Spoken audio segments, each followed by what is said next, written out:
एक दिन गौतम बुद्ध अपने शिष्यों के साथ एकदम शांत बैठे हुए थे।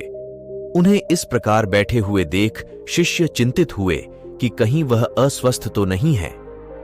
एक शिष्य ने उनसे पूछा कि आज वह मौन क्यों बैठे हैं, क्या शिष्यों से कोई गलती हो गई है? इसी बीच एक अन्य शिष्य ने पूछा कि क्या वह अस्वस्थ हैं, पर बुद्ध मौन रहे। तभी कुछ दूर खड़ा व्यक्ति जोर से चिल्लाया, आज मुझे सभा में बैठने की अनुमति क्यों नहीं दी गई है? बुद्ध आंखें बंद करके ध्यान मग्न हो गए। वह व्यक्ति फिर से चिल्लाया, मुझे प्रवेश की अनुमति क्यों नहीं मिली? इसी बीच एक उदार शिष्य ने उसका पक्ष लेते हुए कहा कि उसे सभा में आने की अनुमति प्रदान की जाए। बुद्ध ने आंखें खोलीं और बोले, नहीं, वह अछूत है, उसे आज्ञा नहीं दी जा सकती। यह सुनकर शिष्यों को बड़ा आश्चर्य हुआ।